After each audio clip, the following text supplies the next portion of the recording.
Tu écoutes le podcast Élever la physio avec François Grégoire. Suis-moi alors que j'explore et discute de tout ce qui concerne le marché de la physio et de la santé physique sous un autre angle, au-delà de la pratique. On va parler de l'état de la profession dans le marché de la santé physique en abordant plusieurs sujets, allant de la gestion à la psychologie en passant par les aspects sociaux entourant ou impactant la physiothérapie au Québec et ailleurs. Discutons et analysons notre marché, apprenons et trouvons des solutions pour qu'ensemble, on puisse élever la physio.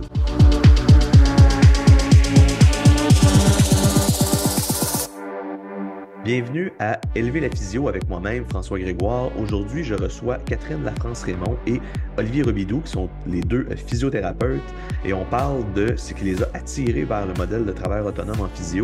Ce qui m'intéressait là-dedans, c'était de savoir qu'est-ce qui attire les professionnels de la physio. Alors, c'est quelque chose qu'on voit probablement de plus en plus. On n'a pas vraiment de chiffres, hein, c'est difficile de savoir, mais certainement qu'on voit, on semble voir de plus en plus. Puis ce qui m'intéressait, c'est de savoir qu'est-ce qui attire les professionnels de la physio vers ce modèle de travail-là et comment est-ce que nous tous, on peut faire en sorte pour que les conditions de travail, autant pour la profession, pour les professionnels et pour la population, que les conditions de travail soient les meilleures possibles en physio pour nous tous. Alors, bonne écoute. Alors, salut tout le monde. C'est François. Je suis vraiment content de recevoir Olivier et Catherine ce matin. On va parler de la comparaison ou un peu la situation de ce qui se passe dans le marché de la physio au Québec. Et je ne sais pas si c'est propre à la physio, peut-être que vous avez une idée, là, vous deux, puis vous pourrez m'en parler, de ce phénomène de travail autonome où des physios décident de faire leur propre truc, développer leur propre image, décider un peu de leur propre destinée. Alors, peut-être qu'on pourrait commencer avec toi, Catherine. Présente-toi, parle-nous de qui tu es, puis parle-nous de tes objectifs professionnels, où est-ce que tu es rendu dans ta carrière en ce moment. Fait que moi, je me considère encore comme une bébé physio, que je dis tout le temps. Là. Ça fait seulement 2 ans et 2 ans et demi, je pense, que j'ai gradué. Fait que j'ai commencé en tant qu'employée, mais évidemment, ça n'a pas duré très longtemps, considérant que ça fait déjà 2 ans que je suis travailleur autonome. Fait que j'ai décidé de switcher assez rapidement vers une clinique qui s'appelle le Coin Réadapt, qui avait été fondée par une ancienne collègue à moi, Corinne Lalonde. Puis elle, son format de business, dans le fond, c'était de la sous-location de salles. Fait que je lui ai loué une salle du lundi au vendredi. Puis j'ai commencé à exercer ma pratique comme travailleur autonome à ce niveau-là. Je pense qu'on a le temps d'en parler là, dans notre heure de podcast, mais je te dirais que ma décision de faire le switch entre les deux a été grandement côté comme santé mentale. Là surtout, puis le nombre d'heures, etc. Mais on en discutera plus loin, là. J'ai commencé comme physio en ortho, là, en musculo-squelettique, puis pas longtemps après avoir débuté justement comme travailleur autonome, 3 mois après, je pense, j'ai commencé le microprogramme en rééducation périnéale à l'Université de Montréal, que je termine officiellement au mois d'avril, là, dans quelques mois. Félicitations. Merci, merci. Après 2 ans et demi, j'ai hâte, j'ai hâte. Fait qu'en ce moment, je te dirais, je fais comme 50% rééducation périnéale, 50% orthopédie. Puis, je fais comme du 4 jours semaine à la clinique. Mon parcours a vraiment comme été très atypique, là, j'en conviens. Là. C'est très rare, ou du moins, j'ai pas beaucoup de gens que je connais autour de moi qui ont gradué puis quasiment tout de suite sauté vers le travail autonome. Là. Moi, je pensais comme commencer vraiment en bannière, vraiment aller faire mon F-Camp, aller comme full pin en ortho. Finalement, j'étais allée travailleur autonome en rééducation périnéale, tout ce qui est comme santé féminine a commencé à m'intéresser 1000 fois plus que je pensais. Fait que j'ai comme plein, tu parlais objectifs professionnels et tout, là, je suis comme en remise en question un peu, parce que j'adore la physio, là, c'est sûr, ça, j'arrête pas ça, mais me demander je suis où dans 5 ans, je le sais pas encore. Parce que j'ai peut-être un plan également de podcast. J'essaie de comme augmenter l'accessibilité aux soins, notamment via la rééducation périnéale, parce que je trouve ça difficile. Tu sais, je dis tout le temps, venir me voir prénatal, postpartum, soit que tu as vraiment un bon salaire ou des bonnes assurances. Fait que c'est pas beaucoup de personnes, là. Fait que je Ou suis tu comme juges sur que un... c'est important, ben, ou tu juges, je vais Ouais, t'arrêter, ou tu juges que c'est ouais, vas-y, important pour ta vas-y. santé physique, là. Oui, définitivement, définitivement. Fait que je suis comme là-dedans, je baigne là-dedans. Côté objectif, ça serait d'augmenter l'accessibilité. Je sais pas si tu as vu passer Physiocoop, là, qui a été fondé par, entre autres, Corinne, Théo, puis Martin Gagnon, là.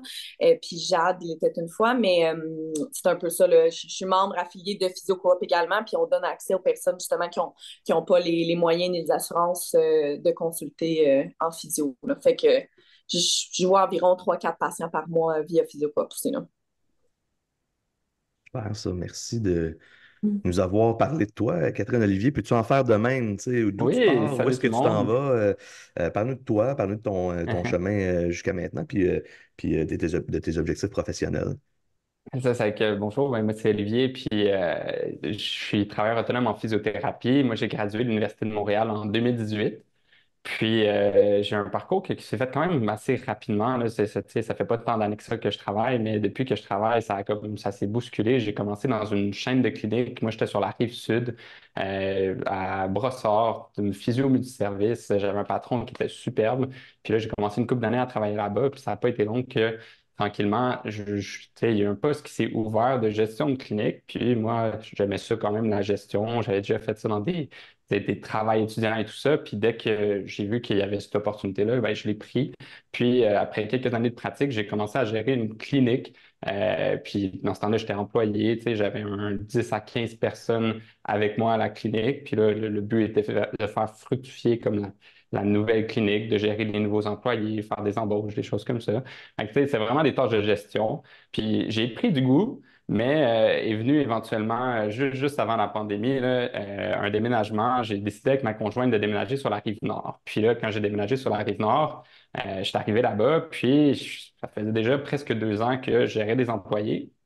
Puis je me disais, ah, tu sais, j'aimerais ça peut-être me gérer juste moi-même, tu sais, au lieu d'aller travailler comme employé, comme une clinique, parce que la gestion de clinique, je l'ai déjà fait. Je devrais être capable de juste gérer mes trucs, puis je vais essayer de louer une salle à quelque part, puis me partir comme travailleur autonome.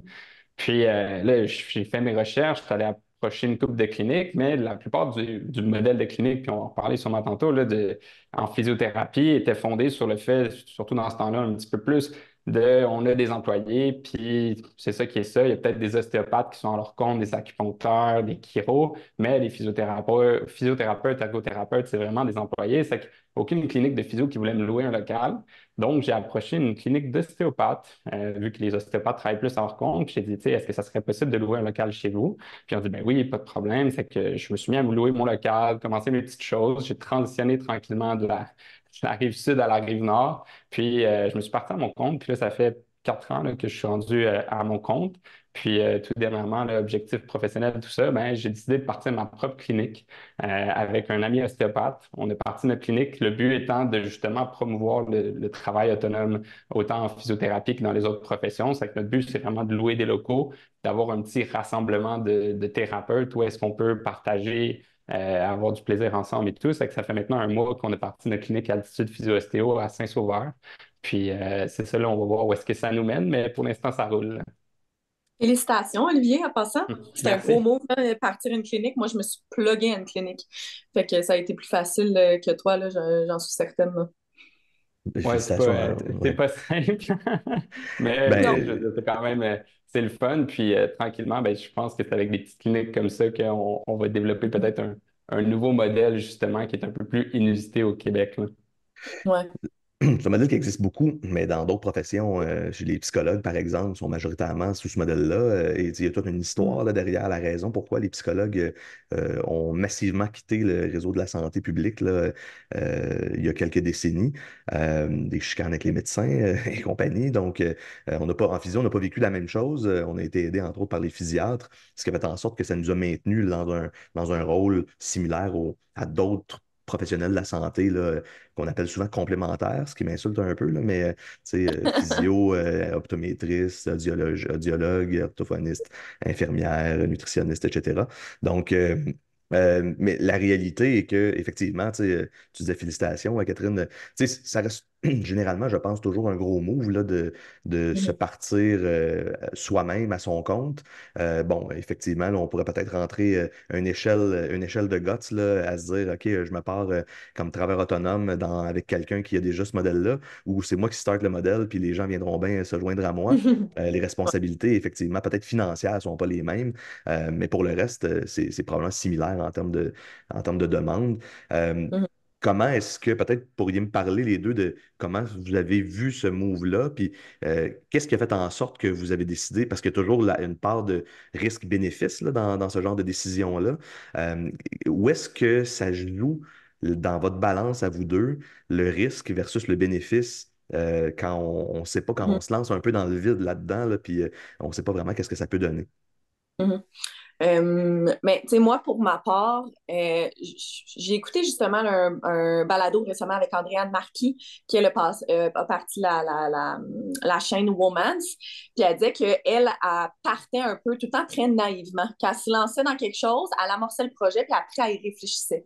Fait que, tu sais, je dis pas nécessairement que c'est le conseil que je dis à tout le monde de prendre, mais pour ma part, ça a été un petit peu ça, là, tu sais, comme commencer à réfléchir un peu sur l'impact de tout ça. Ça a comme été fait de façon simultanée avec mon move de partir comme travailleur autonome, là. Pas toujours la meilleure chose à faire là, en tant que telle, mais c'était drôle parce que moi puis Corinne, qui est mon associée là, maintenant, on parlait de ça un petit peu. On est du genre des fois à prendre des décisions un petit peu impulsivement. Là. Fait que c'est un petit peu dans mes traits de caractère. Moi, j'ai une famille, toute ma famille, là, mère, père, frère, 100% travailleurs autonomes. Fait que déjà là, ma famille m'avait dit, on était déjà surpris que tu n'aies pas pensé à devenir travailleur autonome. Là. Je pense que j'ai comme côtoyé beaucoup de personnes, vécu dans une famille de travailleurs autonomes. Fait que déjà là, j'avais un petit peu la fibre entrepreneuriale.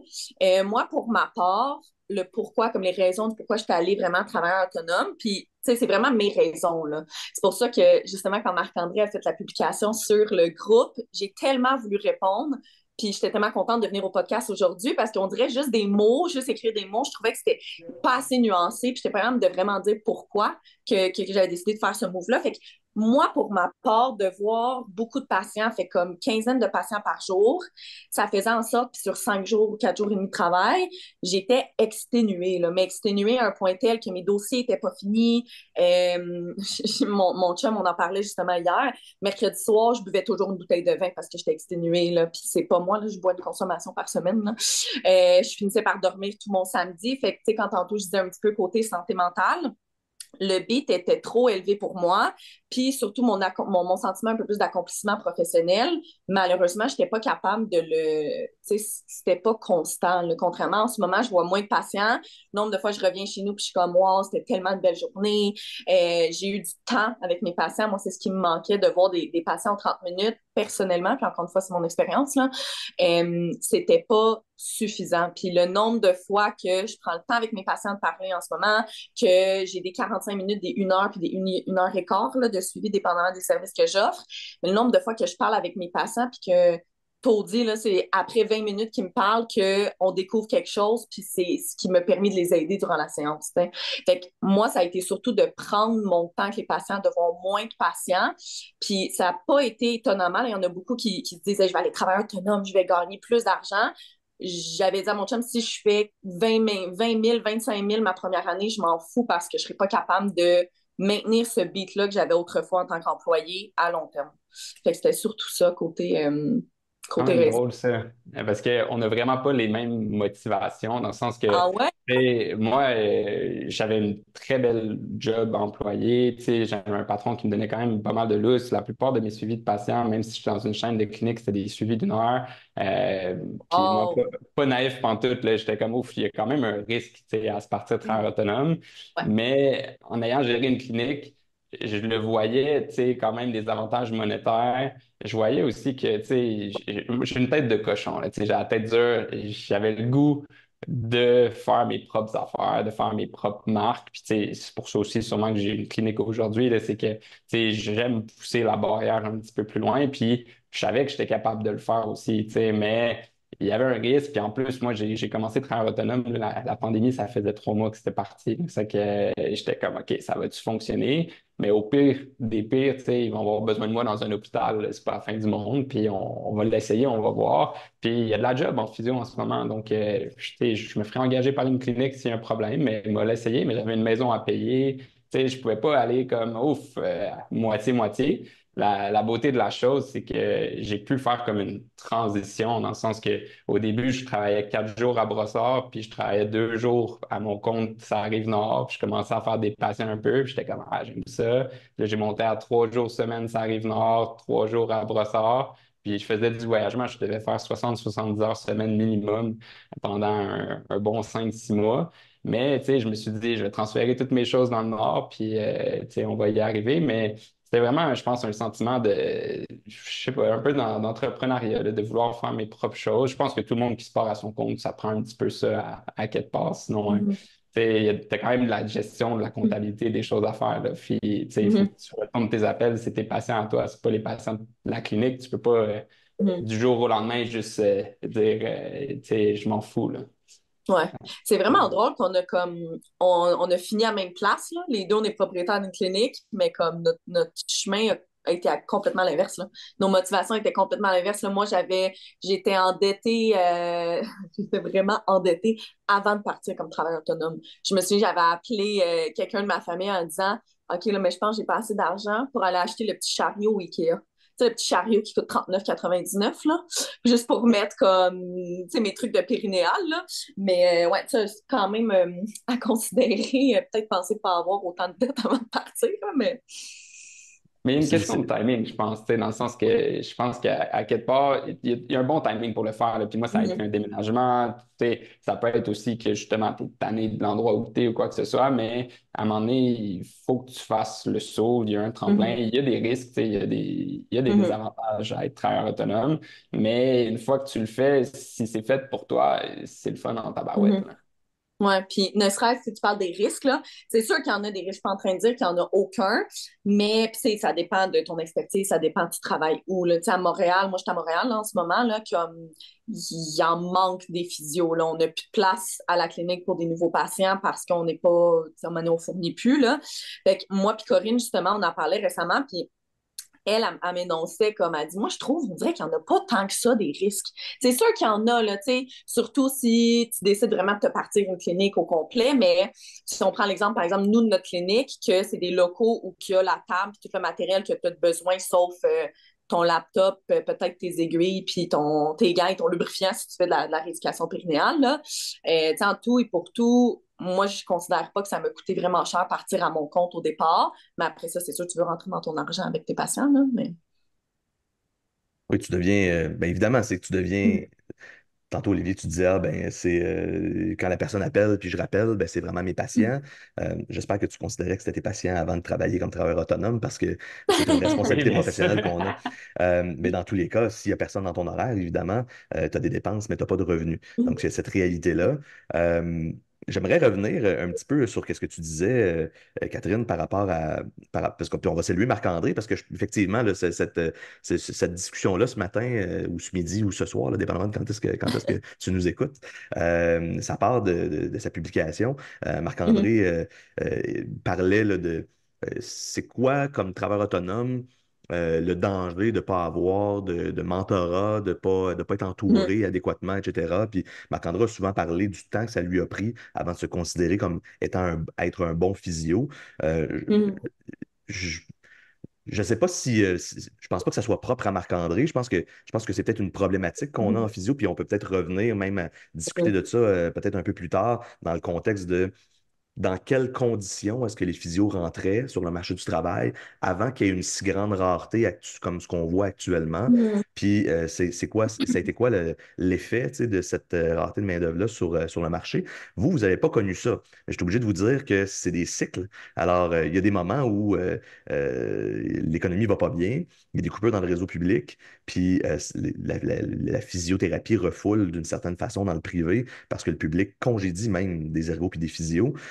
Donc, moi, depuis que je suis en affaires, depuis que je suis physio, j'ai vu les deux, là. J'ai vu de la rareté, mais j'ai vu aussi un line-up de 20 physios qui voulaient venir travailler chez nous, alors que j'avais une petite clinique qui avait de l'air de Mhm. rien dans le quartier Sainte-Rose à Laval, parce que la prochaine job, c'était chez Walmart, là.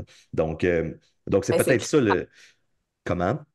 Moi, je vois ça triste, là, tu sais, de faire pratiquement 5 ans d'études, puis être plus de job, là. C'est fou, là. Ouais, ben, tu sais, tu sais, comme n'importe qui, on vit dans un marché, là. Il y a une demande, puis il y a une offre, là, en Mhm. physio, là. Puis la demande pour les professionnels, elle vient à un peu plus ou Mhm. environ 50% du système de santé publique. Puis l'autre demande, si on veut, elle vient de la population qui paye pour nos services, que ce soit avec ses assurances ou directement de sa poche. Mhm. Donc, puis on a tout un rôle, tu sais, de valorisation de ce qu'on fait. Euh, Puis on voudrait que les gens consultent plus, hein. La réalité, c'est que on est tous très occupés, mais c'est pas un gros pourcentage de la population qui consulte en physio à chaque année, contrairement à d'autres professionnels comme le dentiste ou le psychologue, par exemple. Donc, on est Mhm. encore méconnu là, dans la population. Puis ça m'amène à. Tu sais, puis là, dans le fond, on fait du surf sur ce que Marc-André disait par rapport au mentorat, puis à combien de temps ça te prend avant de te sentir confortable dans ta pratique, là, à partir du moment où tu commences, puis on pourra peut-être y revenir. Mais j'aimerais ça parler d'accessibilité. Catherine, tu me parles d'accessibilité aux soins. Puis d'un côté, tu me dis que tu trouvais ça difficile. Premièrement, je vais te dire, si tu n'as pas travaillé longtemps, c'est possible aussi que ça soit difficile au début d'une carrière de voir beaucoup de monde. C'est difficile pour tout le monde, je pense. Probablement que tu te serais adapté. Mais la réalité, c'est que là, si tu me dis que tu passes de, mettons, voir 12, 13, 14 patients par jour à faire du 4 jours semaine, à voir 6 personnes, si tu me parles d'accessibilité, il y a la moitié moins de monde qui est capable de venir te voir Mhm. comme physio. Comment est-ce que tu gères cette situation-là? Mhm. C'est vraiment une bonne question, là. Tu sais, en ce moment, je vois, quand j'étais en bannière, je voyais 15 à 20. Il y a même une journée, j'ai vu 22 patients. Là, en ce moment, je vois, les vendredis, j'en vois 6 à 7, mais les autres journées, j'en vois 9 environ, là. Fait que j'ai coupé d'environ, là, si on peut l'arrondir, de peut-être 40-50%, là. Il y a une question, oui, d'accessibilité. Puis je pense que des fois, il y a des patients, là, mettons, qui vont l'énoncer par rapport au médecin. Là. Comme j'étais allée voir mon médecin, mais il m'a coupé après. C'est quoi la moyenne? 11 secondes, puis j'ai pas eu le temps de dire toutes mes plaintes. Ouais, Là. 8, Fait je que, pense, oui, là, il y a ouais, une c'est ça. question d'accessibilité, mais moi, je voyais également une question de qualité de service, considérant en plus, tu sais, les gens, là, ils payent cher pour venir nous voir, là. Ils payent cher, puis tu sais, moi, j'avais déjà une physio qui me disait qu'elle dit au patient, écoute, si tu as 10 questions aujourd'hui, je peux juste en répondre 3 ou 4, considérant le temps qu'on a. Fait que le restant, ça sera à l'autre consultation. Moi, j'avais de la difficulté en me disant, si mon patient, on va dire, ça fait 3 fois que je te vois, tu viens me revoir un lundi d'après, tu es allé faire un hike, tu t'es foulé la cheville, tu me racontes ta nouvelle histoire, ton nouveau trauma. Là, moi, j'ai regardé ma montre, je dit, ça fait 13 minutes. Là, il m'en reste, admettons, 17 pour faire ma note, t'évaluer. Puis je sentais un peu toujours c'est peut-être c'est mon problème rendu là, mais un peu la pression de faire du hands-on avec le patient également, là, comme la thérapie manuelle, puis montrer les exercices. Mais j'avais jamais le temps de faire ça. Puis au final, je suis quand même quelqu'un de stressé, là. Fait que je finissais par être stressée, puis hey, là, ma capacité d'analyse n'y était plus, là. Puis comme tu dis, hey, peut-être que je serais restée là, 5 ans là, en tant qu'employée, puis ça se serait développé. Il aurait fallu que je trouve des outils, puis j'aurais pas eu le choix de m'accommoder avec ce milieu de travail-là.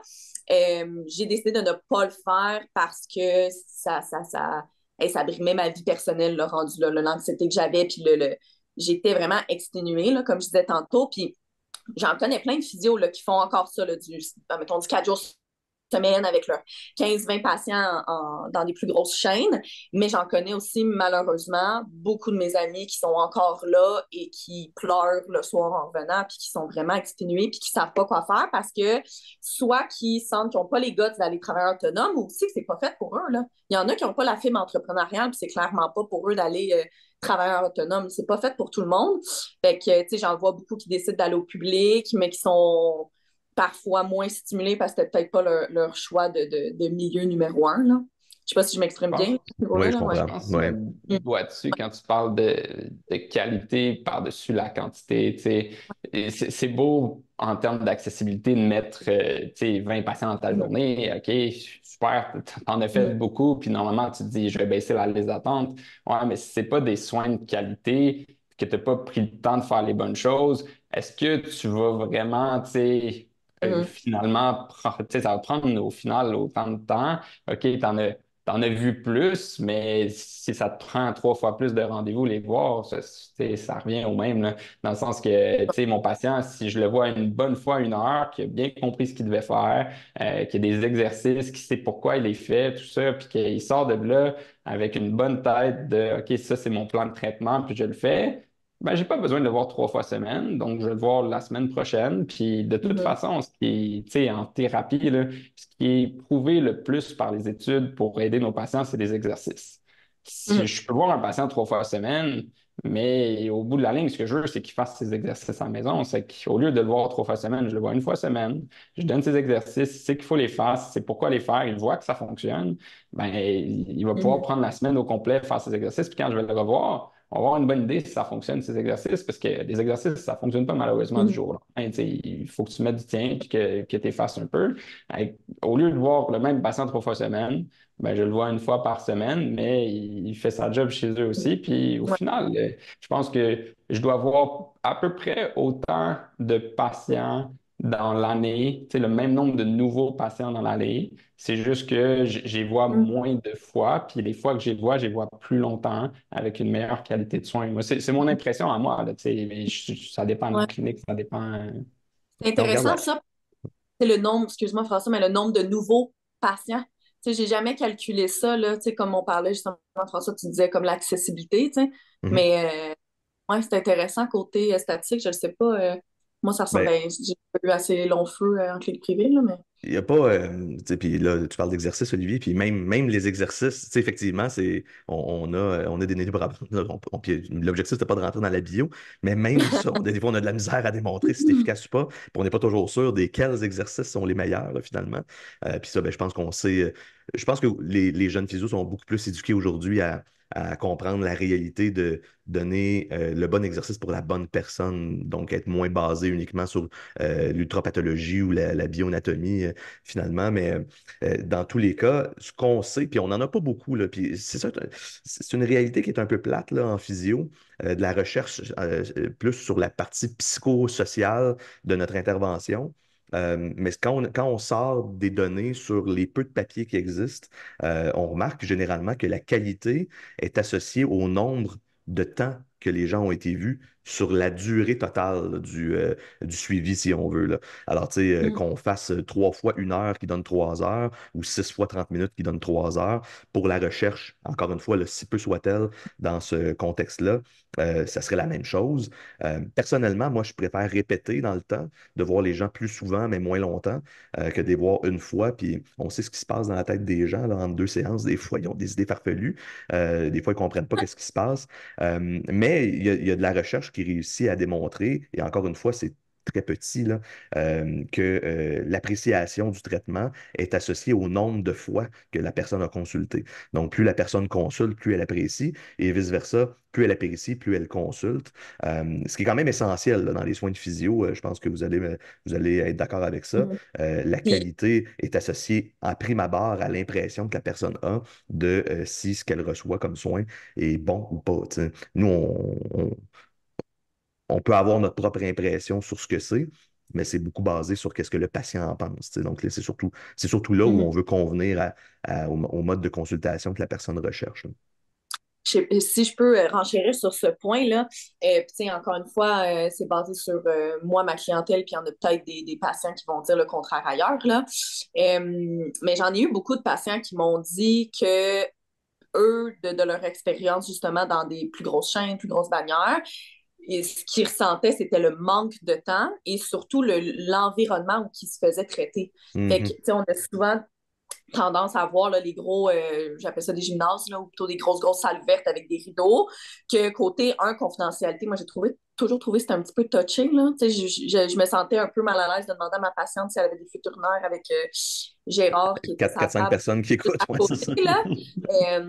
Mais aussi, tu sais, j'en ai beaucoup de patients qui m'ont dit, puis, tu sais, c'est toujours l'interprétation du patient, là, mais qu'elle m'a fait faire 2 squats, elle m'a mis de la chaleur, puis elle est partie. Tu sais, on entend souvent ce scénario-là où chaleur, ultrason, elle m'a donné des squats puis est partie, tu sais. Mhm. Fait que moi, j'en ai beaucoup de patients qui m'ont dit que le temps de traitement était une des raisons pour laquelle ils sont allés consulter après en ostéo, qu'on voit beaucoup des heures, ou en masso, ainsi de suite, là. Mais Ouais, je vais faire vas-y, l'avocat puis du diable un peu là-dedans. Là. Je pense qu'il y a un équilibre dans le sens que il y a peut-être des patients qui sont très confortables aux 30 minutes salle ouverte. Tu sais, on va penser à un jeune sportif, tout ça, que justement, tu sais, il va aller faire ses choses après. Tu sais, puis ça dépend du physio aussi. Je pense qu'il y a un équilibre là-dedans. Puis, tu sais, en étant justement en salle fermée avec des patients que tu vois pendant 1 heure, ça va attirer ça aussi, j'imagine. Puis, tu sais, je reçois les mêmes commentaires. Puis je travaille un petit peu comme toi. Tu sais, je travaille plus en salle fermée. Je trouve que pour la confidentialité aussi, c'est mieux. Mais, tu sais, éventuellement, tu sais, on parlait de ma clinique. Ça serait le fun, tu sais, je disais, de faire comme une expansion avec une partie à ouverte parce que c'est approprié aussi pour des gens. Puis il y a des thérapeutes peut-être que justement, tu sais, ils aiment ça les voir plus de fois, mais des séances plus courtes. Il y a peut-être un autre qui va te dire, hey, moi, c'est pas 1 heure, c'est pas 30 minutes, c'est 45 que je trouve que c'est le bon temps avec un patient. Tu sais. Je pense que c'est propre à chacun. La beauté quand tu es travailleur autonome, c'est que tu décides du mode de fonctionnement. Après ça, la clinique, ben, tu te fonds un petit peu à ce que c'est, mais si tu es dans la bonne clinique pour toi comme employé, c'est super. Puis en plus, tu n'as pas besoin de gérer quoi que ce soit. Là.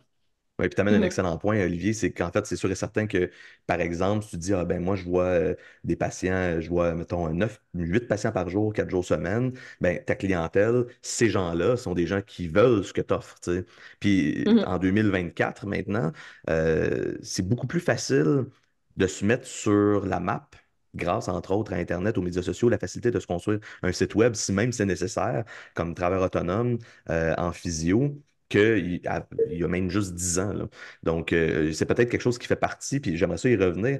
Je vais vous dire un secret. On a fait un sondage quand même scientifique, là, puis c'était pas auprès de notre clientèle, parce qu'encore une fois, notre clientèle est biaisée. Notre clientèle, elle va répondre ce qu'elle reçoit chez nous.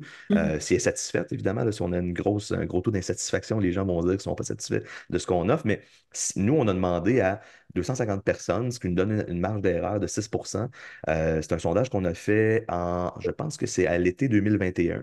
Et c'est un sondage sur un nombre de personnes bien distribuées, sexe, âge, puis à travers le Québec, avec des pondérations là, qui font du sens selon les régions. Euh, et le temps de traitement qui ressortait le plus populaire, c'était 30 minutes. Mais, puis là, vous allez comprendre où est-ce que je m'en vais avec ça. Quand on demandait aux gens s'ils préféraient être vus de façon individuelle en salle privée, ou d'être vu dans une grande salle ouverte avec plusieurs personnes en même temps, c'était 92% des gens qui disaient préférer être vus de façon privée, individuelle. Donc ça ne veut pas dire qu'on ne sort pas de notre salle pour aller faire des exercices, mais quand on parle de sujets délicats, par exemple, là, avec une clientèle. Puis, tu sais, des fois, nous, on pourrait juger qu'un sujet est pas nécessairement délicat, mais ça peut l'être pour la personne qui est devant nous. Donc, ce contexte-là, d'être capable de recevoir des gens de façon individuelle, puis de ne pas avoir quatre cinq personnes en même temps, je pense que c'est surtout ça que les gens recherchent, là, dans mon cas à moi, dans ce que je vois, puis dans ce qu'on voit, là, au-delà de juste le temps. Parce que le temps, ça, on va toujours trouver des gens qui voudraient venir 4 heures là, en traitement avec nous. Moi, ça me ferait du bien, un traitement de Puis, 4 heures dans tous les cas. dans, dans ton sondage, là, Oui. c'est la question qui était comme le temps approprié de traitement ou ce que les gens voulaient comme traitement, c'était est-ce qu'il y avait une définition de qu'est-ce qui était le traitement? Tu sais, si je peux être Ben, plus spécifique dans ma question, c'est ouais, est-ce que considérait notre blabla du début dans le traitement ou non? le temps, ben, c'est parce que là, c'est ça. Quand on fait un sondage, il faut qu'on essaie de rester. Je peux pas, on peut pas s'étaler trop longtemps. Ouais. Dans le fond, la question, ça demandait combien de temps est-ce que vous jugez que c'est pertinent là, d'être vu dans une Mhm. séance ou dans un traitement en physio? Ouais. Tu Mhm. sais, ça partait de 15 minutes. On avait, si je ne me trompe pas, le 15, 30, 45, 1 heure. Mhm. Et le 30 minutes était très populaire. Je pense que des gens se posent beaucoup la question sur, OK, s'il faut que je consulte, il faut que je me déplace pour aller. J'ai du temps sur place, puis ensuite de ça, il faut que je me déplace pour revenir à la maison. Et dans la vie trépidante que les gens peuvent avoir, j'imagine qu'il y a des gens qui se disent qu'ils ne pourraient pas se permettre d'avoir un traitement de 2 heures, par exemple. Ça prendrait toute Mhm. ma soirée si j'y allais le soir. Ça prendrait trop de temps dans ma vie. Évidemment, vous le savez, les gens veulent que ça soit réglé vite. Oui, Au-delà du temps toujours. qu'on donne. Ouais, c'est ça, exactement. Tu sais, je consulte aujourd'hui, mais tu peux-tu régler mon problème de dos hier? Tu sais? Donc, il y a peut-être un petit peu ça. Mais c'est ça le désavantage d'un sondage, c'est que c'est pas on posait pas la question à la personne directement, puis Mais on peut pas je pense renchérir que là-dessus.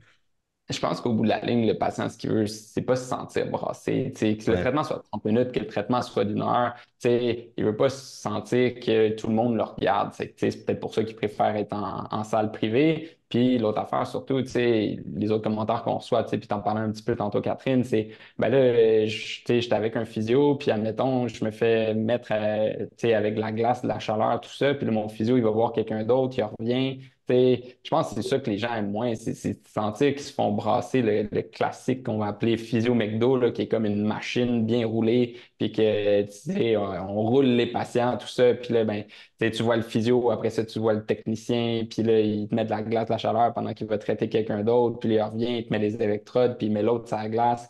Tu sais, puis ça, je pense que ce modèle-là est en train tranquillement de mourir, puis les bannières s'adaptent tranquillement, puis tant mieux, là. Mais c'est juste que quand tu es travailleur autonome à ton compte, ben moi, j'ai le choix que demain, si je suis à mon compte, de la glace dans la chaleur, que moi, j'ai pas de machine à glace, j'ai pas de machine à chaleur ici, j'en fais pas. Si tu veux mettre de la glace à chaleur, tu peux en faire chez vous. Pas que c'est une mauvaise chose, mais c'est un traitement qui est analgésique, qui techniquement, il est là pour diminuer ta douleur.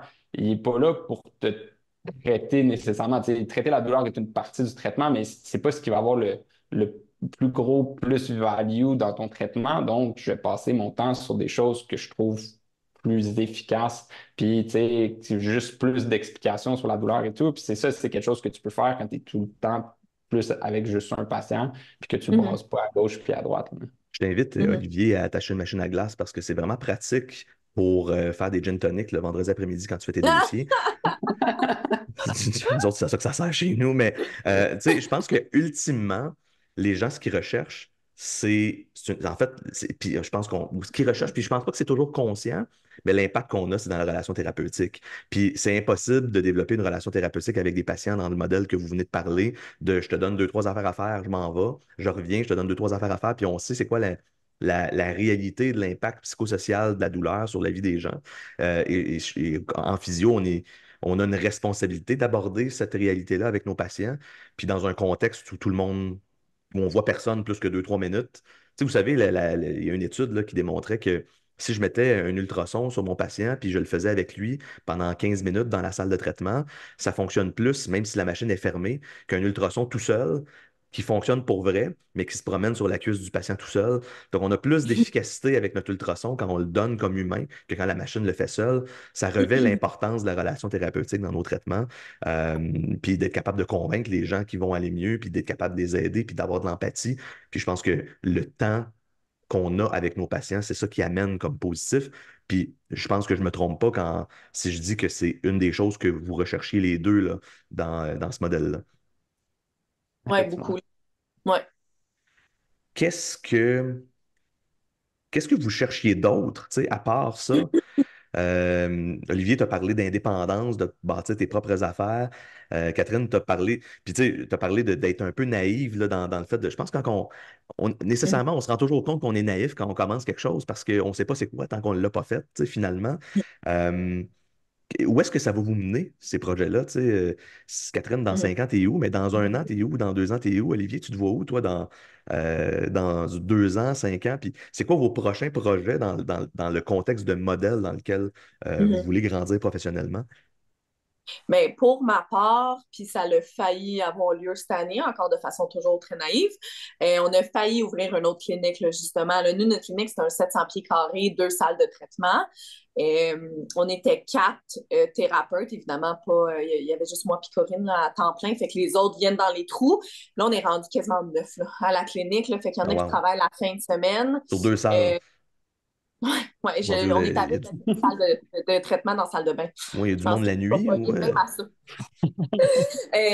Fait que comme plan, je te dirais côté modèle d'affaires, là, ça serait peut-être ça, là, d'essayer de trouver un plus gros local, agrandir un peu à Montréal. Puis comme je te dis, là, en mars, on avait mars 2023, là, on a failli, si ça passait à une goutte d'eau, là, qu'on ouvre un autre local, le concours de circonstances. Je vais t'éviter les détails, là, mais côté beau de location, ça n'a pas fonctionné. Là.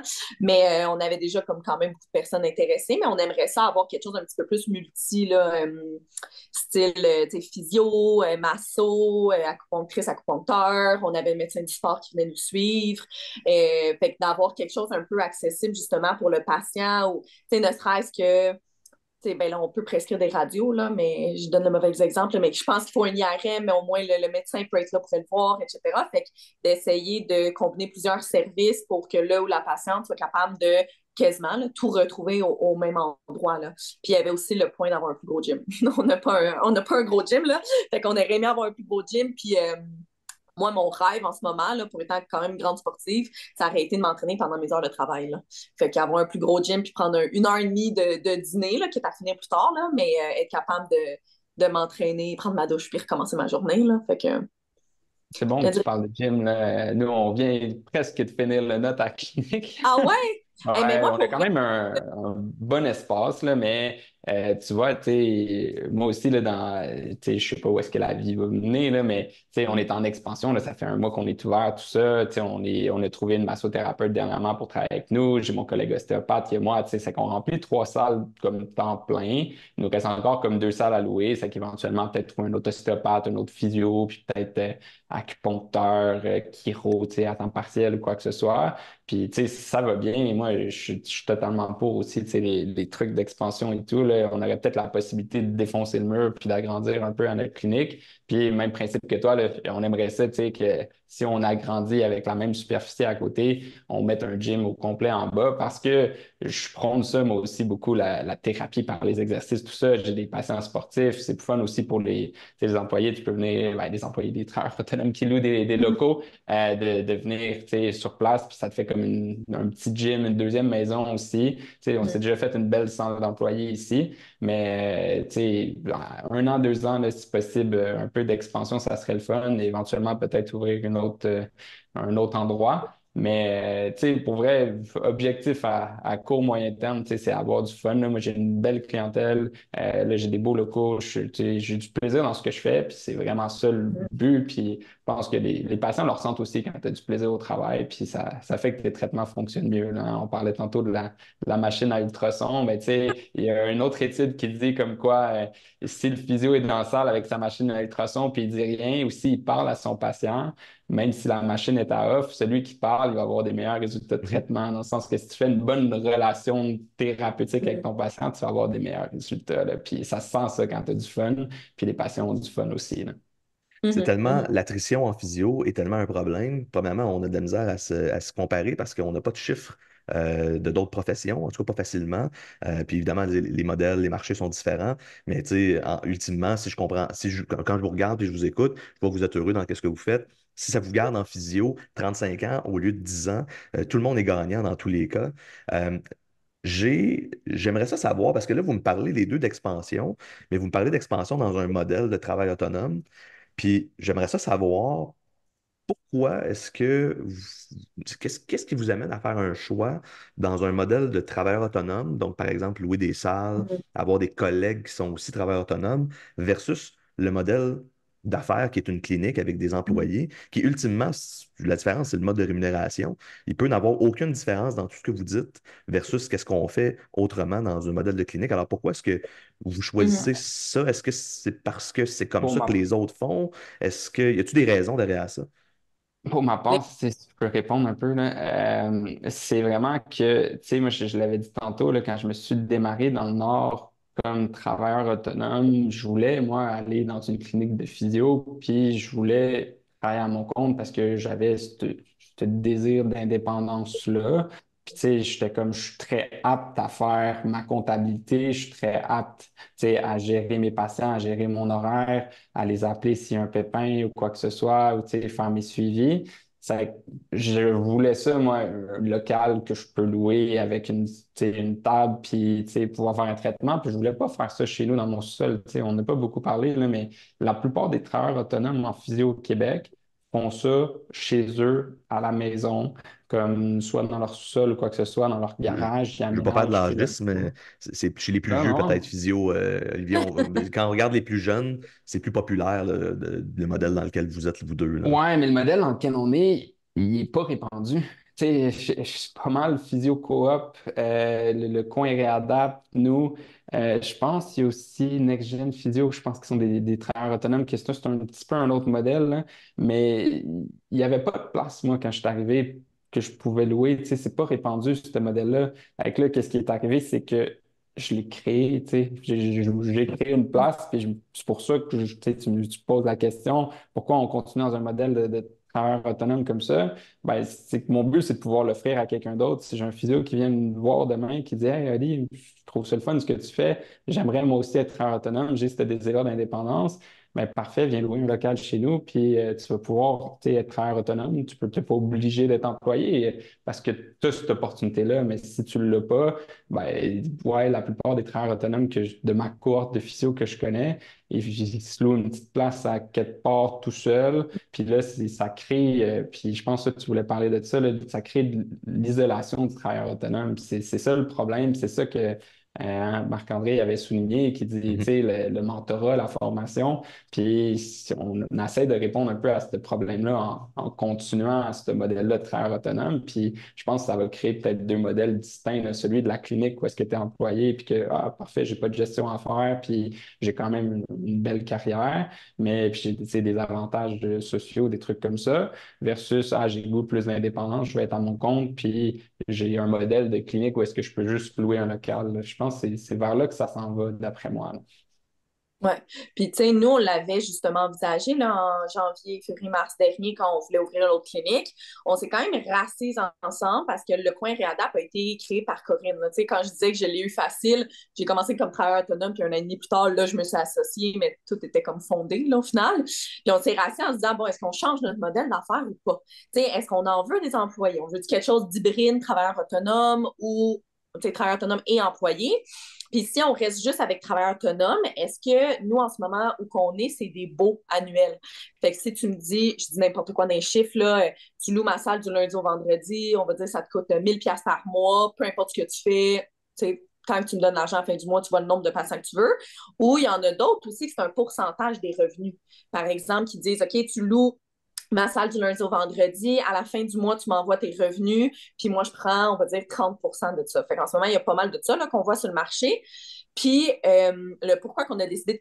Ben, on l'a pas ouvert finalement, là, mais pourquoi on a décidé de continuer avec un bail puis un prix fixe, pour notre part, c'est qu'on voulait encore une fois ne pas avoir d'emprise sur ce que la personne voulait faire. Puis on avait l'impression un petit peu d'avoir l'emprise sur sa pratique en disant, ben, il faut que tu me donnes 30% de ton salaire. On voulait que les gens fassent un peu ce qu'ils veulent.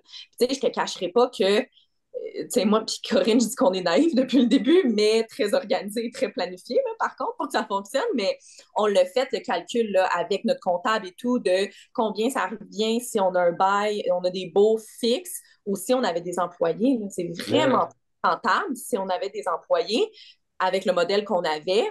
Mais ouais, on préférait. Puis tu sais aussi, c'est moins de gestion, là.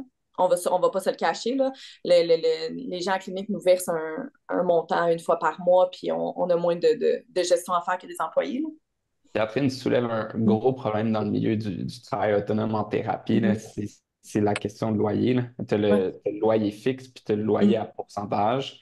Puis ça, pour vrai, là, tu sais, c'est très décourageant pour quelqu'un qui veut se partir à son compte parce que, tu sais, au début, c'est très rassurant un loyer à pourcentage parce que tu dis, je fais pas de Ben oui. patient, ils font pas d'argent, tu sais, Mhm. puis le parfait. Mais est-ce que tu es vraiment à ton compte si tu payes du pourcentage? Tu sais, finalement, chaque patient qui rentre dans la clinique, tu payes tu sais, un certain montant là-dessus. Quand tu es employé, c'est un peu le même principe de ton salaire, puis ils prennent un profit sur chaque patient qui rentre à la clinique. Tu Mhm.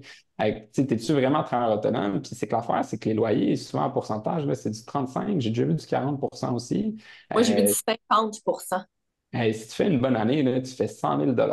C'est that's it, tu fais Mhm. 100 000, ben, tu dois 35 000 $ à la clinique de loyer. Là, c'est ridicule, là. Puis, tu sais, nous, à notre place aussi, on a opté pour du loyer fixe parce que je trouvais que ça avait pas d'allure. Puis ça, c'est, tu sais, les ostéopathes, comme je disais tantôt, qui eux sont tous à leur compte, ben, eux sont pris avec ce problème-là. OK, ils sont à leur compte dans des cliniques de physio et tout ça, mais sont souvent au pourcentage. Fait que, tu sais, sont-ils vraiment à leur compte, là? C'est la question Mhm. qu'il faut se poser, là. Pour en voir des travailleurs autonomes qui veulent venir travailler chez nous ou qui travaillent chez nous, ils veulent être à pourcentage. Donc, tu sais, je pense qu'il faut aussi qu'on mette je pense qu'il faut qu'on prenne du recul puis qu'on se dise, le travail autonome, à la base, c'est un mode de rémunération. Tu sais, puis là, tu m'as beaucoup parlé d'indépendance, Olivier. tu peux avoir une certaine indépendance comme employé aussi. Donc, on peut revenir simplement à la base à c'est quoi le mode de rémunération. Il y en a beaucoup là, qui ne veulent pas se partir avec un loyer fixe justement par crainte euh, d'avoir, tu sais, puis je suis comme n'importe qui se part en affaires finalement, de ne pas faire d'argent au début.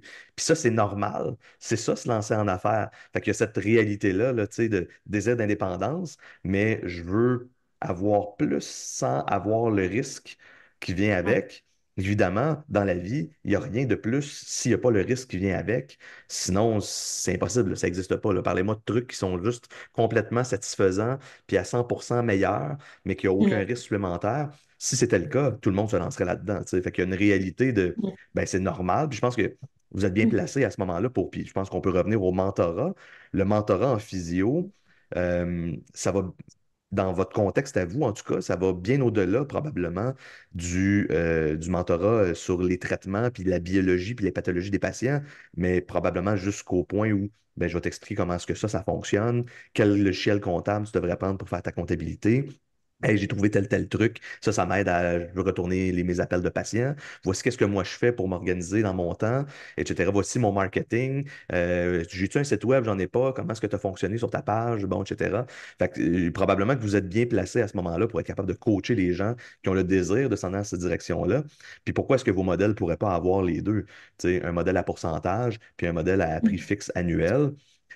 La chose qu'il faut garder en tête, ceci étant dit, c'est que un peu comme un propriétaire de clinique qui pourrait avoir un employé physio qui décide de quitter après un certain nombre d'années d'avoir bâti sa clientèle, puis qui s'en va comme travailleur autonome à un certain nombre de kilomètres, mais jamais vraiment trop loin, ben le propriétaire se sent un peu déçu de voir la personne Mhm. quitter après avoir donné toute cette aide. C'est sûr et certain que Mhm. comme dans votre cas à vous, si vous donnez beaucoup d'aide à des gens qui commencent avec un pourcentage, mais qu'une fois qu'ils ont beaucoup de clientèle, ben là, il faut rester heureux du fait que cette personne-là a bâti sa clientèle, même si c'est moins rentable pour la clinique qu'on Mhm. possède, là. Donc, faut qu'on reste heureux, tu sais, du succès des autres dans tous les cas, même si c'est au dépens de notre propre succès d'une certaine façon, là. Ouais. Puis ce que je trouvais tough, puis tu sais, pour le classique, je sais pas si toi, François, tu vois ce classique-là, là, d'une fille physio, puis que son chum est ingénieur.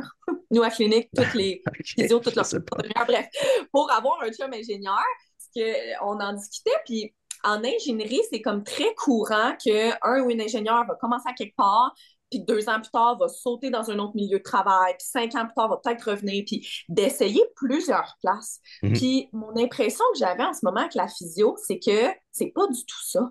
T'sais, on dirait que, je sais pas, c'est vraiment ma perception, là, mais que les physios, on commence à quelque part, puis qu'à cause qu'on nous a tellement donné, ben, on devrait tellement avoir ce sentiment-là de loyauté et tout, puis qu'on devrait se sentir mal de partir. Je sais pas si c'est juste moi qui le vois comme ça, là, mais je trouve ça triste parce que moi, je me suis sentie hyper coupable à partir en me disant, merde, ils m'ont donné du mentorat, ils m'ont donné ça, ils m'ont donné ça, mais c'est comme plate parce que ça serait le fun des fois pour les physios aussi d'essayer différents milieux, différentes villes, différentes chaînes, de voir un peu ce qui est offert. Là, je parle pas de sauter du coq à l'âne à chaque 3 mois non plus, là. Mais Je ouais, sais qu'est-ce pas que t'en penses, dans, toi? je sais pas dans vos amis, ça ressemble à quoi, mais moi, depuis que je suis plus conscient du marché de la physio, là, ça fait 13 ans que je suis en affaires, ça va faire 17 ans cette année que je pratique, mais plus récemment, puis surtout dans un contexte de rareté de main-d'œuvre, dans les 2 premières années de travail, on voit beaucoup de gens changer de job. Vous en faites Ça partie. bouge, là. Ouais, Vous faites vraiment, partie ça des bouge gens plus. qui ont changé de job rapidement. Mhm. Pourquoi? Il y a plein de raisons, je pense, là, tu sais, puis on pourrait faire une étude sociale sur c'est quoi qui amène les gens. Premièrement, c'est sûr que c'est plus facile d'être insatisfait quand tu as 15 options qui t'attendent de l'autre côté, hein. Le gazon a toujours l'air d'être plus vert ailleurs. Donc ça, il y a un paradoxe du choix, là, où quand tu choisis une option parmi 30 options, il y a beaucoup plus de chances que tu regrettes ce choix-là que si tu avais eu seulement 2 options. Et il y a un livre Ouais. là-dessus, il y a des études là-dessus. Et c'est vraiment, c'est très Mhm. psychologique. Et il y a une phrase super intéressante dans ce livre-là que je vous encourage à lire, là, The Paradox of Choice, qui dit que quand tu fais un choix parmi beaucoup d'options, le choix que tu fais, ça devient vraiment le tien. Tu sais, donc, tu deviens responsable de ton choix complètement. Si tu n'avais qu'une option, tu n'es pas du tout responsable. Tu es allé dans la direction qu'on t'a imposée. Tu sais, cette réalité-là de devoir assumer le choix qu'on fait, elle est réelle ou pas. Et je pense qu'il faut quand même qu'on se donne du temps puis qu'on se pose des vraies questions à savoir pourquoi est-ce qu'on veut rester ou qu'on veut s'en aller. Je Mhm. pense que pourquoi est-ce que chez les ingénieurs, puis là, Je connais pas plus le milieu de l'ingénierie qu'il faut. Mais tu sais, nous, on a une réalité de clientèle, hein. Que tu sois employé, travailleur autonome, entrepreneur, quand dans une clinique privée, tu développes ta clientèle, contrairement à, par exemple, si tu travailles sur un étage d'ortho, PTG, PTH à l'hôpital, la clientèle va rouler, puis elle est la tienne pendant un certain temps. Nous, en clinique privée, puis vous le savez, quand on développe une clientèle, puis si vous restez longtemps au même endroit, à un moment donné, vous n'aurez plus besoin de faire de marketing, là. Les gens qui reviennent vous voir, c'est les gens que vous avez déjà vus, leurs amis, leurs familles, leurs enfants, leurs parents, leurs collègues de travail. Euh, Quand on développe cette clientèle-là, puis qu'on décide de quitter, on le sait qu'on laisse derrière nous ces patients-là qui vont peut-être pas nous suivre ou qui vont peut-être pas pouvoir nous suivre ou qui, de façon illégale, nous suivraient si on respectait pas si on respectait ou non notre contrat avec qu'est-ce qu'il y a dedans en termes de clause de à qui appartient les patients finalement. C'est quand même Mhm. probablement tu sais, Ouais, c'est un gros débat. une réalité ouais, débattable et bien touchée là, en physio. Mhm. Mais c'est Ouais. ça, peut-être que la différence entre la physio, parce qu'on verrait peut-être la même chose chez des avocats. Donc, si tu quittes une firme d'avocats, tes patients, c'est pas Mhm. tes patients chez les avocats, mais tes clients, t'as pas le droit de les amener avec toi, tu sais. Donc, Ouais. Je pense il y non. a cette responsabilité-là ou cet esprit-là de laisser du monde derrière. Puis tant mieux si on se sent mal de le faire, là. C'est tout à notre honneur d'avoir de l'empathie envers les gens. Mais je pense que ça fait partie probablement de ce qu'on Mhm. met dans la balance quand on décide de faire le saut, là. Je pense que tu marques un bon point là, dans le sens que tu sais, si tu viens intimement lié à la clinique que tu es en physio parce que à cause de la relation que tu as autant avec les patients, les employés, tes mentors, peu importe, tu sais, c'est plus tough peut-être de quitter dans ce contexte-là. Là. Puis tu sais, moi quand j'ai quitté la Rive-Sud pour aller sur la Rive-Nord, tu sais, mes patients m'ont pas suivi, mais il y en a tellement qui m'ont écrit pour savoir, tu sais, je vais voir qui et tout ça.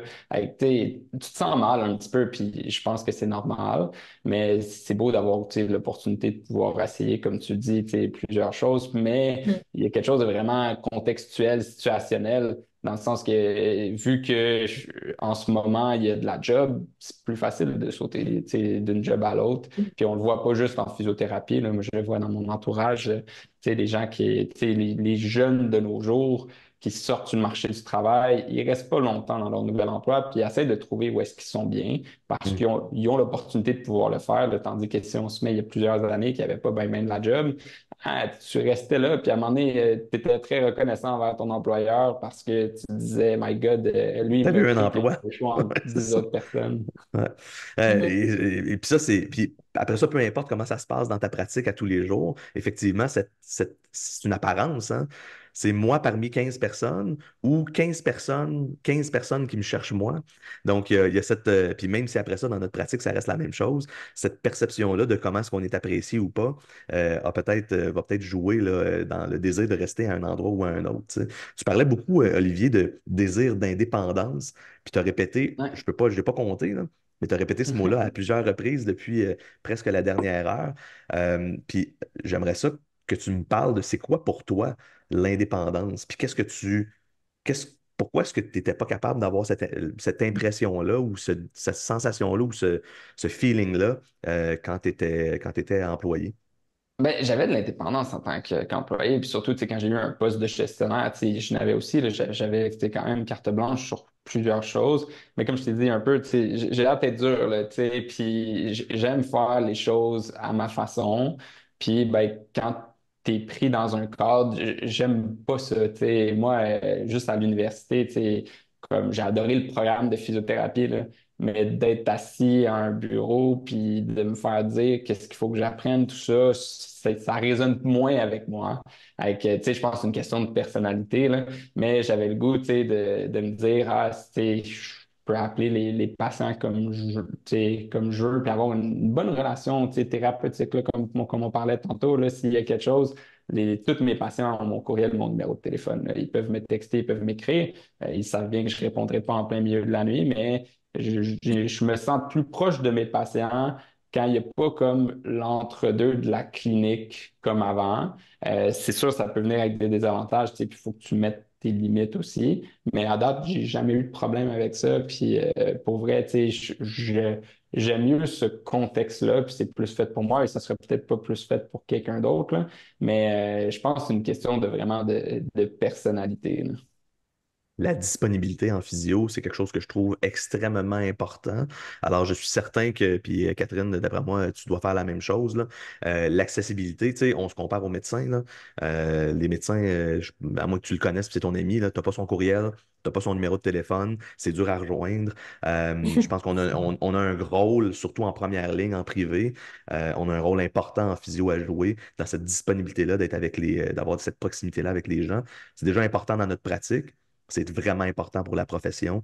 Alors, félicitations, là, tu sais, je pense que c'est indéniable à partir du moment où tu deviens travailleur autonome, tu es obligé d'avoir cette accessibilité-là de la part des patients. Alors, quelqu'un qui t'écrit un courriel, il ne faut pas que ça t'exaspère. Quelqu'un qui t'envoie un petit message texte puis il y a des questions, il ne faut pas que ça t'exaspère. Non, tu sais, Les si je gens, peux te donner un exemple ils vite, nous donnent de la vite, confiance, tu sais.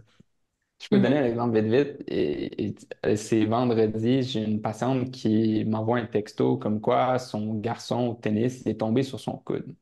T'sais, puis normalement, être dans une clinique employée, elle n'aurait pas mon numéro de téléphone, elle pourrait pas me texter le vendredi à 4 heures. T'sais. Elle m'envoie un texto, moi, je suis pas occupé pendant ce moment, je check le texto, puis là, je réponds, ça va-tu? Puis j'envoie une photo, le test d'extension du coude comme ça, est-ce qu'il est capable de faire ça, là, qui est un test pour détection de fracture? Ben, il n'est pas capable de le faire. C'est que, OK, all right. J'ai lâché un appel. Je dis, regarde, je vais essayer de te glisser lundi matin tôt, tout ça. On devrait être encore dans le range du 72 heures. Je te prescris une radiographie au besoin. Puis, comme ça, on fait un bon suivi, là. Puis, en faisant ça, je l'ai envoyé passer une radio le lundi. Lundi, il a passé sa radiographie. J'ai rappelé ma patiente. Puis, finalement, il y a une fracture au niveau de l'écran, au niveau du coude. Puis, là, il s'en va voir le médecin aujourd'hui, là. Cette proximité-là est aussi utile pour le traitement, là. Puis c'est quelque chose que Définitivement. j'avais pas nécessairement avant, puis que j'aime avoir aujourd'hui, là. Mm. Puis si je peux me permettre, puis je pense que ça va être la première fois que dans le podcast que je vais dire un point négatif de travail autonome. Moi, ça m'a un petit peu backfire, là, si je peux me permettre l'expression au départ, par contre, parce que moi, mes patients n'ont pas mon numéro de téléphone privé. Par contre, je suis vite en titi là, sur les courriels, mais au départ, tu sais, comme François, tu disais, tu es stressé, risque financier, tu veux rentrer dans ton argent. Fait que, hey, je sais pas combien de fois je regardais mes courriels par jour, mais ça en était abusif. Là. Tu m'écrivais à 11h, 11h02, tu avais une réponse. Là. Mais une fois que tu commences à avoir de la clientèle, puis que ça va bien et tout, c'est moi, de ma part, j'ai trouvé ça difficile de switcher à comme, hey, je peux peut-être pas regarder, mais je peux peut-être plutôt omettre de regarder mes courriels le samedi, tu sais. Ça a été tough un petit peu de comme séparer un petit peu ma vie privée et professionnelle là, à ce niveau-là. Pourquoi je donne pas mon numéro de téléphone privé? Parce que clairement, tu sais, moi, il y en a beaucoup qui m'écrivent sur Instagram, beaucoup qui m'écrivent sur Facebook aussi, là. Mais comme ce petit équilibre-là au début, moi, ça m'a pris, honnêtement, ça me prend encore du temps, là, me réajuster, là. Je réenlève mes courriels de mon cell continuellement, là. C'est la réalité des temps d'affaires. Puis en fait, tu mets le doigt sur un vrai problème. Tu sais, moi, quand j'ai commencé, les gens pouvaient nous rejoindre par téléphone puis par courriel, là. Je suis pas si vieux que ça, mais aujourd'hui, avec les réseaux sociaux, là, même quand je vais en vacances, tu peux m'écrire sur Instagram, sur Messenger, tu peux m'écrire sur LinkedIn, tu peux m'écrire par courriel, tu peux m'écrire par message texte. Puis là, j'ai pas d'auto-reply qui dit que je suis en vacances sur toutes ces plateformes-là. Puis là, j'en passe, là, il y en a d'autres là, sur TikTok, puis name it, là. Euh, donc, c'est sûr qu'il y a une réalité de d'entrepreneurs maintenant où on a comme on est comme on est obligé là, tu sais, d'être disponible d'une certaine façon, au moins jusqu'à un certain point. D'ailleurs, c'est un edge qu'on se donne sur d'autres personnes ou d'autres entreprises ou d'autres modèles, si on veut. Euh, Moi non plus, les gens n'ont pas majoritairement pas mon numéro de téléphone personnel, mais moi aussi, je suis assez rapide. Mais là, je suis ailleurs dans ma pratique aujourd'hui. Ceci étant dit, moi, ça m'a pris 10 ans, puis là, je vous donne un truc, là, un truc de vieux physio que ça fait longtemps qu'il est en affaires. Ça m'a pris pas 10 ans, mais pas loin de 10 ans, arriver à la conclusion qu'il fallait que j'arrête de me battre contre ce désir d'avoir la paix des fois. Et le plus beau cadeau que j'ai fini par me faire, c'est d'accepter que d'être entrepreneur, c'est un mode de vie, c'est pas une job. Donc, tu dois gérer constamment, 7 jours sur 7, 24 heures sur 24, le fait que tu es en affaires. Pourquoi? Parce qu'il peut y avoir un dégât d'eau un samedi matin. Puis si tu es toujours en maudit quand quelqu'un vient te poser une question, ça va te ruiner comme personne bien assez Mhm. vite. Donc, tu sais, je prends mes courriels à tous les matins, même quand je suis en vacances. Pourquoi? Ben, parce que j'aime mieux prendre mes courriels à tous les matins puis accepter que je suis en affaires que de me retrouver avec 1800 courriels après 2 semaines. Puis ça me prend une semaine. Je prends une autre semaine de vacances pour gérer ces courriels-là. Donc, ce qui fait pas vraiment de sens. Ouais. Puis je pense que le mindset est vraiment important là, dans un contexte d'être. Parce que comme travailleur autonome, tu es en affaires. Si tu n'as pas d'employé, la seule différence que tu as entre avoir une clinique puis avoir un contexte de modèle comme le vôtre, c'est les RH jusqu'à un certain point. Puis quand je parle à du monde qui ont un modèle comme le vôtre, ils me disent qu'ils font des RH quand même parce que les nouveaux qui arrivent, ils ont des questions sur leurs patients. Puis là, attendez d'avoir 10 ans d'expérience. Les physios qui ont 1 an d'expérience ou 0 ans d'expérience, ils vont vous poser des questions sur des pathologies, ils vont vous poser des questions sur comment est-ce que je devrais commencer, combien d'argent je devrais avoir de côté. Donc, vous allez finir par jouer le rôle de mentor et ça, il faut l'accepter. Sinon, on va trouver le temps long. C'est quelque chose qui vient avec ce genre de job-là. Et il faut trouver évidemment de la valorisation de cette situation-là. Puis il faut trouver suffisamment de valorisation dans notre balance pour trouver ça le fun de rester dans ce contexte-là. Tu sais. Si, si je peux renchérir Oui, là-dessus, vas-y, là, s'il te plaît. moi, j'ai vu quand même une grosse différence d'avoir fait comme un. C'est que ça fait 3 mois, dans le fond, là, que je suis devenue copropriétaire de la clinique. Là, fait que c'est quand même nouveau. Là, fait que j'ai quasiment eu 2 ans que je faisais juste louer la salle puis faire mes affaires. Puis là, je vois quand même la différence entre étant associée à la clinique. Puis, tu sais, le dégât d'eau, parce que ça m'a fait le dégât d'eau, je pense qu'on en a eu 10 cette année. Euh, Ça va pas bien. ça se passe pas bien, la plomberie est vieille. Mais, fait que, tu sais, je suis rentrée là, des samedis dernièrement pour des dégâts d'eau, puis je le savais dans quoi je m'embarquais. Là, on s'entend, là, je les ai vus, les autres dégâts d'eau que j'ai pas gérés. Mais quand je louais juste mon local, puis là, tu me diras, Olivier, là, parce que tu l'as fait également, moi, j'ai pas trouvé que c'était tant de gestion que ça. Tu sais, j'ai été capable quand même de mettre la ligne, tu sais, de réajuster le tir un petit peu côté mon obsession avec mes courriels, là, rapidement. Puis moi, quand je pars en vacances, les gens ne peuvent pas m'envoyer des courriels n'importe où. Là. Comme tu disais, TikTok, les gens ne peuvent pas. LinkedIn, c'est juste que si on est amis, je mets un message un bounce back, là, justement, un message automatique sur toutes mes plateformes. Ça prend 5 minutes à faire. Il est tout le temps fait à l'avance, puis je change juste les dates. Mais je mets aussi des références de mes collègues. Tu sais, fait que pendant le temps des fêtes, j'ai un patient, justement, qui a pogné une bonne débarque sur le genou. Il m'a écrit un courriel, il y a eu un bounce back. Mon collègue, qui s'appelle également Olivier, puis il l'a vu le lendemain, là. Fait que c'est un peu comme ça que je gère ça. Puis normalement, tu sais, là, je m'en vais en Espagne bientôt. Je reviens le jeudi. J'ai pris off mon vendredi pour répondre à mes courriels. Ça se fait, moi, je trouve que ça se fait quand même bien à ce niveau-là, là. Fait que je suis capable je suis d'accord avec le fait que travailleur autonome, c'est un mode de vie, quand même. Mais j'en connais plein que, ben, ils font c'est pas toujours ça, là, mais leur 8 à 5, admettons, là. Puis à 5 heures, ils ont fini, puis c'est le lendemain matin qu'ils reviennent, t'sais. Ben, c'est ça la Ouais, mais différence. La différence, c'est entre le mode de rémunération qui est le fait d'être travailleur autonome dans un contexte ou Mm. versus le fait que vous êtes les deux propriétaires d'une business qui loue des locaux à des Ouais, travailleurs autonomes. Donc là, les deux, vous êtes en affaires au-delà je ouais, ne vais pas dire, c'est pas ouais. simple, là, mais au-delà d'être juste travailleur autonome si on veut, là. Pas, exact. pas Mais le oui, choix de, pas le choix de justement tu sais, mettre un peu plus de gestion, mais pour vrai, tu sais, moi, comme je disais avant, je gérais une clinique, là, donc passer de 10 employés à louer un local, un peu comme tu as dit, Catherine, je veux dire, c'était bien relax. Là. Tu loues ton local, tu payes ton loyer, tu gères juste tes patients en toi, tu sais, ça se fait quand même assez bien. Là. Il y a un petit peu de comptabilité de plus à faire à son compte. Tu sais, veux pas, il faut que tu suives un peu plus les paiements, des choses comme ça. Mais la technologie aujourd'hui nous permet de pouvoir le faire, ce qui n'a peut-être pas été le cas tu sais, il y a une couple d'années. Là. Mhm. Pour ça, tu sais, c'est pas Mhm. stressant tu sais, être à ton compte quand tu loues le local, mais effectivement, je pense qu'il y a une mentalité quand tu rentres dans la partie entrepreneuriat où est-ce que là, tu as vraiment comme un petit peu plus de gestion sur tes épaules. Puis oui, tu sais, il faut que tu répondes à tes courriels, puis tout ça. Puis tu sais, quelqu'un qui a, mettons, la santé mentale fragile, puis ça va pas, je suis peut-être pas la chose pour lui, là, parce que t'es tout le temps le sentiment un peu de travailler, mais quand t'aimes ce que tu fais, ça y va par là. Ouais, ben ça, en fait, Exact. c'est qu'il faut que tu réussisses à décider de faire ce que tu aimes, finalement, d'une certaine façon. Puis, Mhm. c'est sûr et certain que un avantage que vous avez, puis là, ben, faut que ça reste un avantage, vous allez comprendre pourquoi je dis ça, c'est que vous n'êtes pas seul. Tu sais, vous êtes les deux associés. Donc, vous partagez les difficultés, les points positifs, puis les choses plus difficiles avec quelqu'un d'autre. Pour avoir été seul pendant longtemps, je vous confirme que c'est beaucoup plus facile d'avoir des collègues avec qui partager les bons coups et Et mauvais. les moments Je les plus difficiles. confirme. Là. Mais c'était dans la publication de Marc-André, là, ça, entre autres, l'isolement professionnel. Puis c'est sûr, je me suis comme, pas remarqué, là, mais c'est que la publication de Marquand m'a comme interpellée, entre autres, parce que Reconnu, ouais. ouais, ouais, exactement. Parce qu'il disait, tu sais, je comprends pas, quelqu'un de 2 ans qui part en travail autonome, le mentorat, l'isolement professionnel. Moi, je serais pas où ce que je suis rendue à ce jour sans tout ce que les cliniques privées, bannières, etc. m'ont apporté. Mais, tu sais, j'arrête pas de dire que j'ai été naïve quand j'ai sauté là-dedans, mais j'ai quand même réfléchi, là. Mais, tu sais, moi, je l'avais pris en compte. J'étais comme, écoute, j'ai 1 à 2 périodes de mentorat de 30 minutes dans ma semaine. C'est quand je suis partie à mon compte, ben, je me suis trouvé une période d'1 heure par semaine de mentorat, là.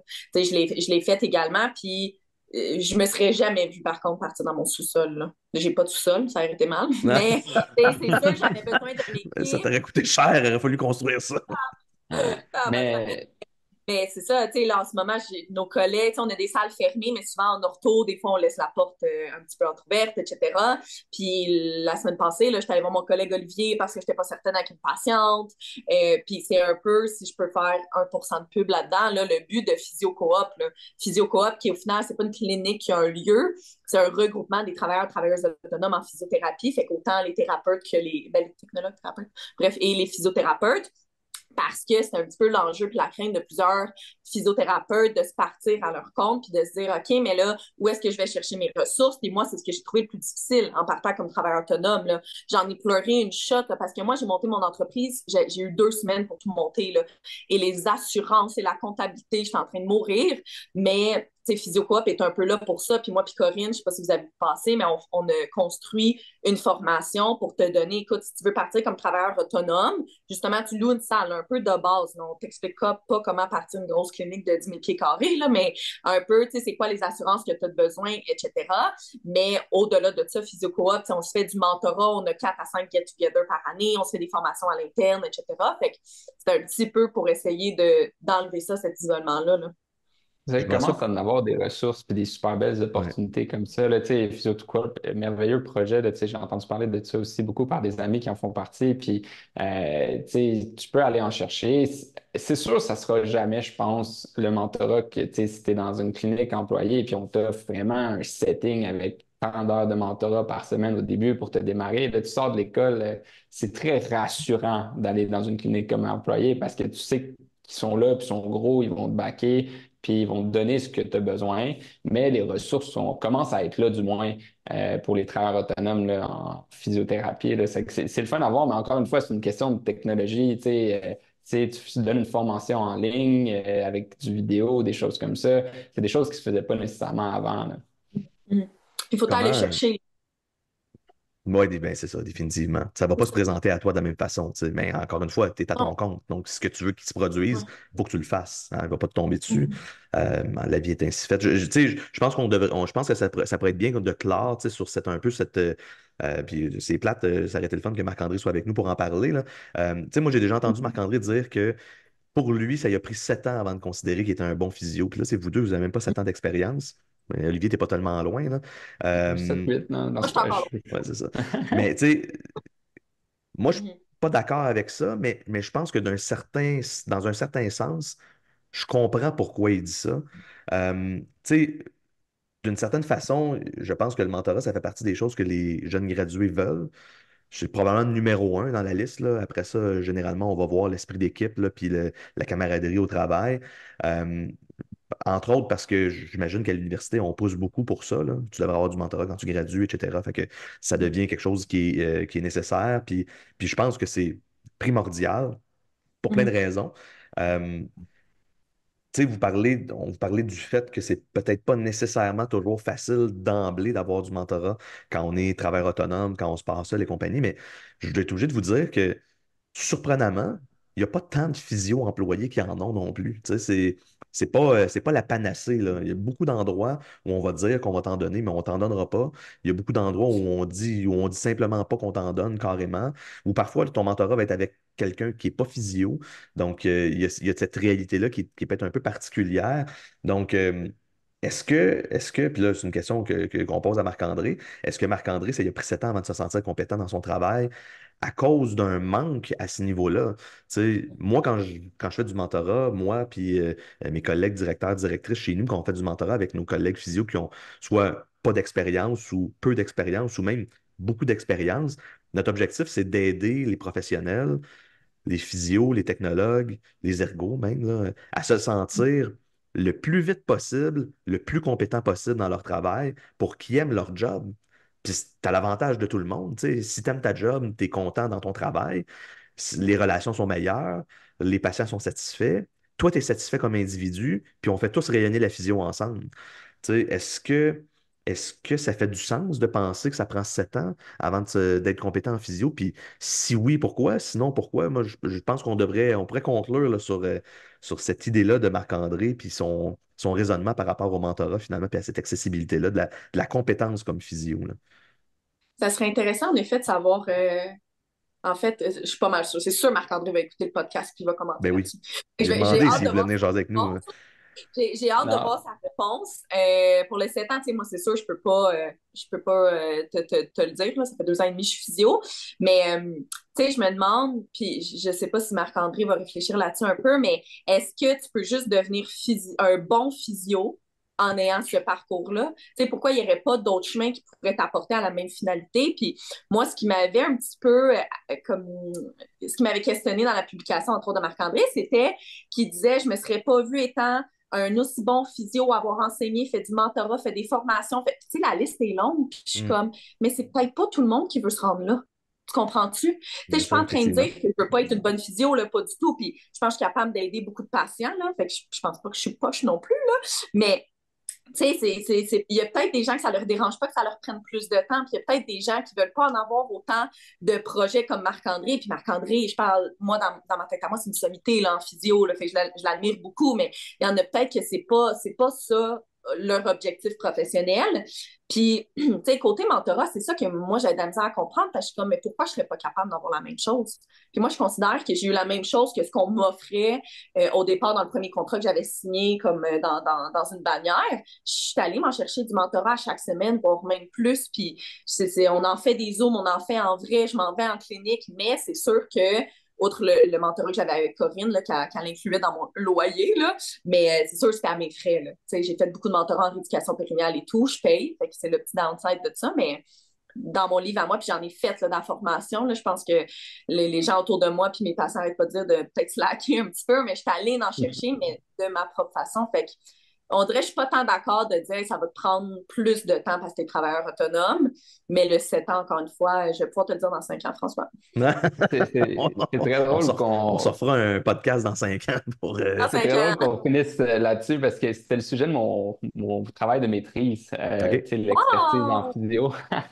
Puis c'est ça, tu sais, c'est fou, là, mais mon projet de maîtrise, on comparait des physios tu sais, c'est une étude exploratoire, là, mais on comparait des physios de 10 ans d'expérience avec des physios de moins de 3 mois, ben moins de 6 mois, je pense. Puis au final, là, les nouveaux physios, là, sont bons en tabarouette, là. OK? Ils font les bonnes choses, il y a un bon raisonnement clinique. On s'attardait vraiment sur le raisonnement clinique. Ce qui leur manque souvent, c'est un peu la relation thérapeutique avec le patient. Tu sais, ils sont très dans leur tête, ils pensent beaucoup.